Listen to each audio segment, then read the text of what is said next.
বলুন। আমতলা ফকিরপাড়া দিয়ে আমি বলছি। আমার ছেলে বাইরে যে পড়ে গেছিল, চলতে হাঁটতে পারত না। আমি অনেক ডাক্তার দেখিয়েছি, আমার ছেলে ভালো হয়নি। আলি স্যার ওই ওষুধগুলো আমার ছেলেকে দিতে, আমার ছেলে উঠে দাঁড়াচ্ছে, চলতেছে, ভালো বুঝেছি। কোন জায়গায় ডাক্তার দেখাতেন?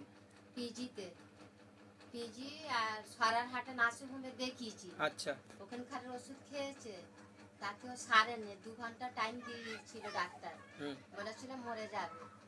আমি বাড়িতে এনে ফেলে রেখে দিয়েছি। তারপরে আমি খবর পেয়ে, আলি স্যারের খবর পেয়ে, শাকিলা আমাকে বলেছে জম্মু জায়গায় ডাক্তার আছে, শাকিলা ম্যাডাম বলেছিল আপনাকে? আচ্ছা। আনলে পরে তোমার ছেলে ভালো হয়ে যাবে। আমি ওষুধগুলো খাইয়ে আমার ছেলে সুস্থ হয়ে গেছে। আগের থেকে অনেক সুস্থ আছে। খাইয়েছি আমার ছেলেকে। আমাদের এগুলো সব খাদ্য খাবার।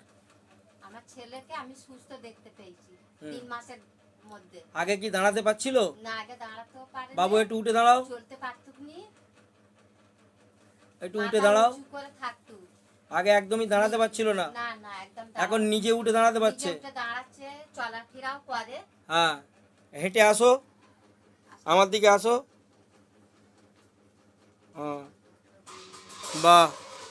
তাহলে এই সমস্ত প্রোডাক্টগুলো আপনাকে কে খাওয়াতে বলেছিল? আলি স্যার। আচ্ছা, এগুলো এগুলো কাজ করলো তাহলে আপনার ছেলের? হ্যাঁ। আগামীতে এগুলো খাওয়াবেন তো? হ্যাঁ খাওয়াবো। আর ডাক্তারের কোনো ওষুধ খাওয়ান? না না না। আর পিজিতে যান? না। এখন এটাই খাইয়ে আগের থেকে অনেক সুস্থ আছে। ঠিক আছে, আপনি এগুলো খাওয়ান, আগামী দিনে আপনার ছেলে আরও সুস্থ হয়ে যাবে। ঠিক আছে, খুব সুন্দর। ঠিক আছে, রাখুন, যাও বসে পড়ো।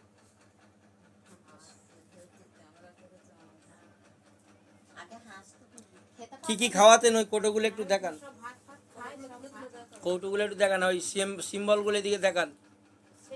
হ্যাঁ, ওই কোটোগুলো দেখান। আচ্ছা, আর ওইটা বড় কোটোটা দেখান। হ্যাঁ, ওইটা ওই সিম্বলটা ঘুরিয়ে দেখান। আচ্ছা, ঠিক আছে, থ্যাংক ইউ ম্যাডাম, ধন্যবাদ, অনেক ধন্যবাদ।